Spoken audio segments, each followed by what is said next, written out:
गुरुर्देवो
जय जगन्नाथ बोल, जय जगन्नाथ बोल, जय जगन्नाथ बोल, जय जगन्नाथ बोल।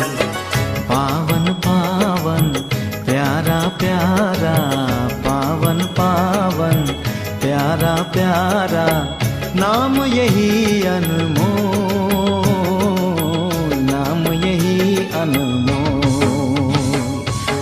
जय जगन्नाथ बोल, जय जगन्नाथ बोल, जय जगन्नाथ बोल, जय जगन्नाथ बोल, जय जगन्नाथ बोल, जय जगन्नाथ बोल।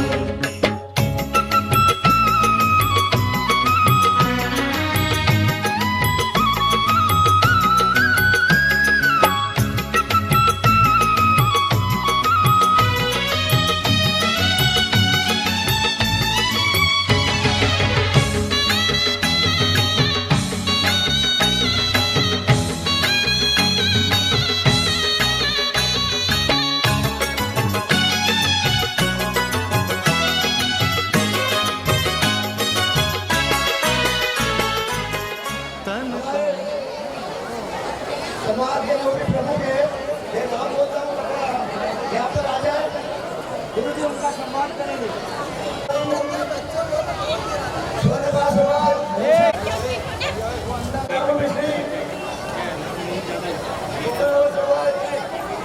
भागीदार सूर्यवंशी और परियार समाज, मैंने जिनसे भी नाम बोले हैं, कृपया गुरु हमने इस काम को हमारे क्षेत्र के सांसद कुमार सिंह जी डामोर जहाँ भी हो वो भी आए, आनंद जी तिवारी,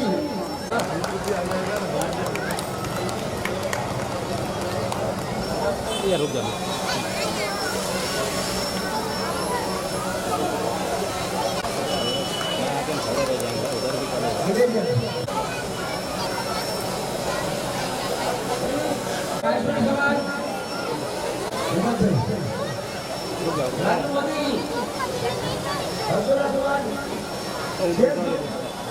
दशा वैष्णव समाज के बनीलाल गुप्ता,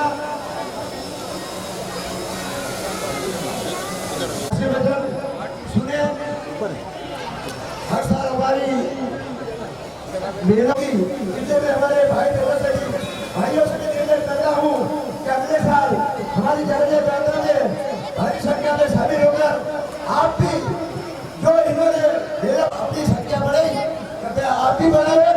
मैं ऐसा आपको शुभकामनाओं मंदिर समिति की ओर से आपको भारी भारी धन्यवाद देता हूँ। आप भक्ति रूपा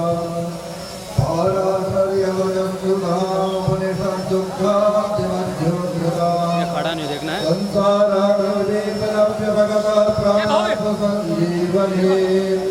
पूर्वाचार्य सुरंजना बहुमतीं व्याघातदूरस्थिता आनेकान्तुलिताक्षरैः सुमनसो भोगाभिवन्द्यन्वहम् लक्ष्मीनृशङ्कमां देहि चेतनात्मकं स्वकिङ्कर्योपकरणं परतस्वी कुरु स्वयम्। अखिल कोटि ब्रह्मांड भगवान एवं जगन्नाथ स्वामी की असीम अनुकंपा है। क्या उनके अनुकंपा के स्वरूप आज हमारे जगन्नाथ रथ यात्रा का 11वां ये जो रथ यात्रा प्रसंग है वो निर्विघ्न पूर्ण हुआ। जो धर्म की रक्षा करता है भगवान उसकी रक्षा करते हैं। 4 दिन से लगातार बरसात हो रही है अलीराजपुर में 4 दिन से, और कभी कल हमने फूल बंगला बनाया तब भी डी साहब तो पूरे दिन ही नहीं दिखे और घबरा रहे थे कि कल यदि बरसात रहेगी तो किस प्रकार हम लोग अपने आयोजन को सफल बना पाएंगे।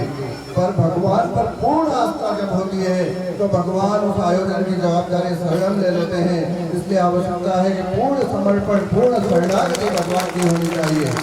हमें गोपियों से सीखना क्या है, हमारे जितने आचार्य हुए उनसे हमें सीखना क्या है, यही बात है कि हम लोग शास्त्र का अध्ययन तो करते हैं पर वह अध्ययन मात्र हमारे बुद्धि से करते हैं, हमारे हृदय से नहीं करते।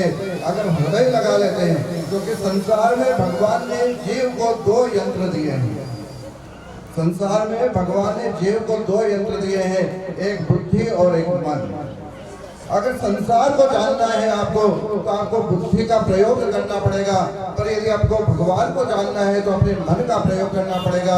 और ये मन जब निष्कपट निर्मल मन, किसी भी कार्य में कभी कोई विघ्न आ ही नहीं सकता, क्योंकि उसका उत्तरदायित्व तो श्रीमन नारायण भगवान ले लेते हैं। जैसे गोपियाँ थी, गोपियाँ जब भगवान के लिए अपने घर में विराजमान होते पर चिंतन सतत निरंतर भगवान का रहता। कभी रोटी बनाती तो बांसुरी का वादन सुनती और दौड़कर वहां चली जाती। कोई अपने आंखों में अंजन लगा रही है तो भगवान की बांसुरी वेणुनाथ सुना और दौड़कर वहां सुन चली गई।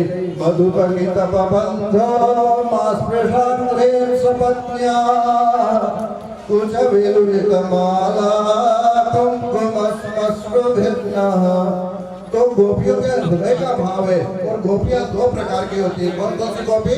एक साधन सिद्धा गोपी और एक स्वयं सिद्धा गोपी। साधन सिद्धा गोपी 2 होती है जिसने भगवान की कथा प्रवचन सुने और भगवान से प्रेम हो गया, जैसे रुक्मिणी जी। रुक्मिणी जी ने नारद जी के द्वारा भगवान के सुंदर गुणानुवाद को सुना और इतने सारे भगवान के गुण सुने तो भगवान से प्रेम हो गया कि यदि मैं पति रूप में किसी को प्राप्त करूं तो वो कृष्ण हो। ऐसे रुक्मिणी थी। पर जो स्वयं सिद्धा गोपी है वो राधा जी थी। जन्म से ही मात्र और मात्र कृष्ण का चिंतन करती थी। ऐसी राधा जी जो है वो स्वयं सिद्धा है। तो एक तो साधन सिद्धा हो गई और एक स्वयं सिद्धा हो गई। हम सब में भी गोपी भाव आए, पर हम कौन सी गोपी हैं? हम लोग गोपी हैं स्वार्थ सिद्धा।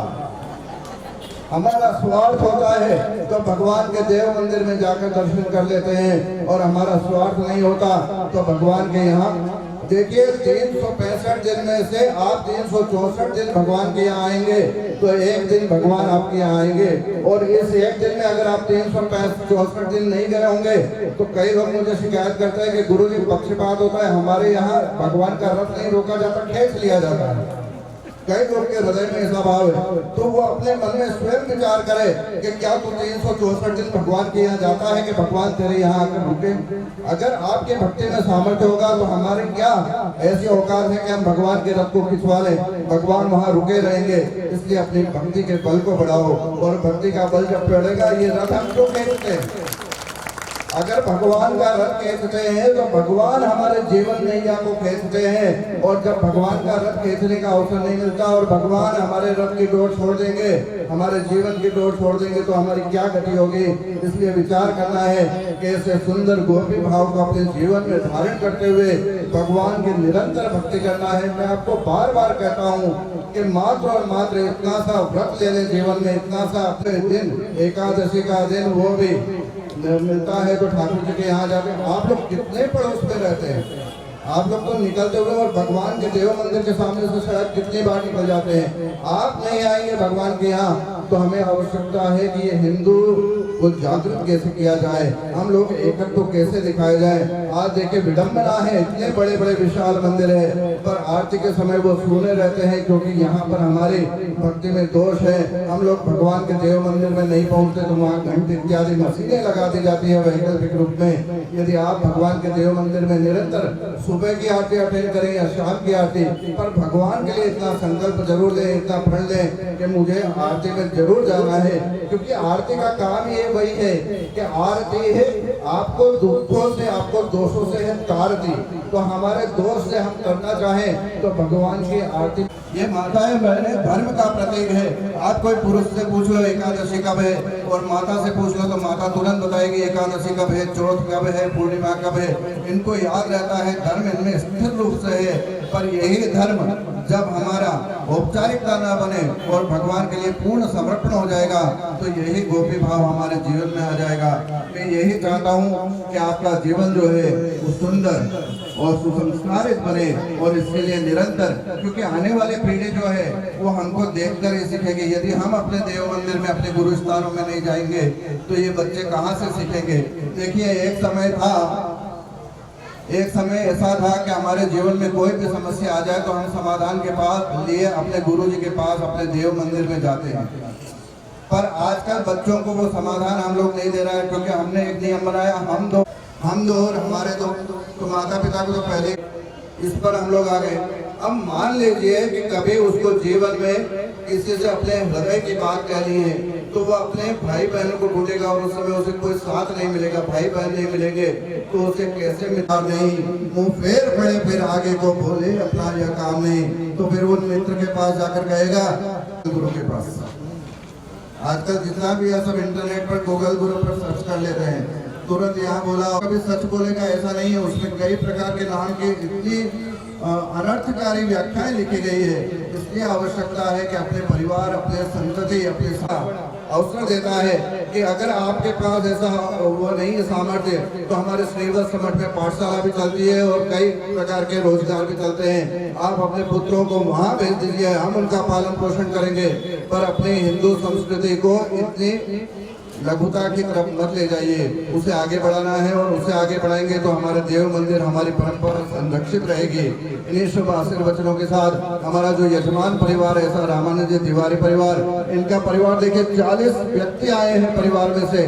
तो ये परिवार इतना विशाल है, इसलिए भगवान की ऐसी सेवा में कोई कहाँ से आ रहा है, अहमदाबाद से, कोई सूरत से, तो सभी लोग आकर एकत्रित हुए। वैसे ही हमारा सुंदर, और एक ब्राह्मण जो होता है वो सभी को एक दृष्टिपथ बताता है। तो ऐसे ब्राह्मण ने आज यजमान बनकर, जो स्वयं पुजारी हैं, पर आज यजमान बनकर दिखाया कि आपको भी भगवान की सेवा के लिए निरंतर आगे से आगे यजमान बनने के लिए प्रेरित होना चाहिए। ऐसा सौभाग्य बहुत कम व्यक्ति को मिलता है, क्योंकि क्षण भंगुर जीवन है जग में, मन मंजुल पुण्य कमाते रहो, फिर अवसर ऐसा मिलेगा नहीं, परमार्थ का पंथ बनाते रहो, सत्संग करो, हरि को सुमिरो, हर्षो नित्य हर्षाते रहो, सीता राम सदा, राधे श्याम सदा, हरे कृष्ण सदा गाते रहो। तो भगवान का नाम निरंतर लेते हुए ऐसी सुंदर सेवा मिलती है जीवन में, तो जरूर करने के लिए उद्यत होना चाहिए। और आज सुंदर रथ यात्रा में आप सभी पधारे, माताओं बहनों को इतनी देर में तो बैठा बैठा थक गया। आप लोग चलते हुए इस प्रकार चल रहे हैं और अभी भी मुस्कुरा रहे हैं, ये आश्चर्य की बात है। मैं पूरे रथ यात्रा में बैठा रहा और आपको देखता रहा कि ये देखो इतनी रथ यात्रा में ये माताएं बहनें दौड़ रही है, कोई खींच रहा है, कोई कैसे झाड़ू लगा रहा है, फिर भी आपके चेहरे पर मुस्कुराहट है। ये भगवान की शक्ति और भगवान की भक्ति का ही परिणाम है। आपकी भक्ति निरंतर ऐसे बने रहे। और हमारे इस शुभ प्रसंग में जितने भी बाहर गांव से आए हैं, खंडाली से, बाग से, बड़ौदा से, अहमदाबाद से और कड़कला से, कवाड़ से, और जहाँ जहाँ से भी आप लोग पधारे, आप सबका खूब सारी उनको भी खूब धन्यवाद है। उन्होंने खड़े पग रहकर निरंतर वहाँ पर स्थिर रहकर इस यात्रा को सफलता की ओर ले गए हैं। और छोटे छोटे बच्चे जो इतने चाव से चॉकलेट का एक लालसा है, पर मुख्य तो है भगवत कृपा, और ऐसे भगवत कृपा निरंतर इन बच्चों पर होगी। इस रथ यात्रा में जुड़े हुए हमारे समिति के सदस्य, हमारे फोटोग्राफर पंकज भाई और जो भी है बैंड बाजा डीजे वाले, सबको खूब खूब आशीर्वाद कि आगे भी आपकी ऐसी निरंतर सेवा होती रहे। अब आपको ज्यादा बोर नहीं करूंगा, अब यहाँ प्रसाद वितरण होगा, आप सभी लोग प्रसाद लेके जाइए। और अपने जीवन में मेरा बस आपसे एक ही निवेदन है, कोई दक्षिणा लाने की आवश्यकता नहीं है। आप केवल ठाकुर जी के यहाँ आना सीख जाएं और अपने बच्चों को लाना सीख जाएं, तो आपके जीवन का कल्याण हो जाएगा। और मुझे कुछ नहीं चाहिए, ठीक है? क्योंकि मैं कहता हूँ अपने प्रवचनों में कि जीवन में बड़ी से बड़ी हानि कौन सी है, जीवन में बड़े से बड़ा दुख कौन सा है? जीवन में बड़े से बड़ा दुख है हाथ में आए हुए अवसर को खो देना। ये मनुष्य शरीर रूपी अवसर मिला है, और ये अवसर हम खो देंगे फिर हमारे कर्मों के वशीभूत ये मनुष्य शरीर मिले कि ना मिले। तो ये सुंदर अवसर मिला, सुंदर वंश में उत्पत्ति हुई और फिर भी हम ठाकुर जी से दूर दूर रहेंगे तो कल्याण कैसे होगा। इसलिए निरंतर ठाकुर जी के यहाँ जाना सीखे, अपने ललाट पर श्री लगाना सीखे और धर्म से जुड़े रहना सीखे, क्योंकि जो व्यक्ति धर्म से जुड़ता है वो कई अनर्थों से बच जाता है। अगर मैं ये पोशाक पहना हूँ और मैं पान की दुकान पे खड़ा हूँ तो आप लोग स्वयं बात करेंगे, देखो गुरु जी पान की दुकान पे, तो मुझे अनर्थ से बचाता है ये पोशाक, ये तिलक। तो आप भी जब धर्म से जुड़े रहेंगे तो आपकी भी इच्छा नहीं होगी मैं गलत रास्ते पर क्यों जाऊं, मैं गलत जगह क्यों खड़ा रहूं। तो आप लोग धर्म से जुड़े रहे और धर्म से जुड़े रहेंगे तो हमारे ये जो जीवन का उत्थान होगा, हमारे धर्म की रक्षा होगी और भारत पूरा जो है वो सुराष्ट्र और सोने की चिड़िया के रूप में प्रतिष्ठित होगा। इस सुंदर भाव के साथ मैं विराम लेता हूँ। जय श्रीमन नारायण। सभी अपने स्थान पे बैठे हैं, हमारे जितने भी वॉलेंटियर लोग हैं कृपया जाए और शांति से सबको प्रसाद दीजिए। कोई भी नहीं खड़े होगा। आज हमारी ये बैठक की व्यवस्था की गई है कि शीघ्र प्रसादी का ये व्यवस्था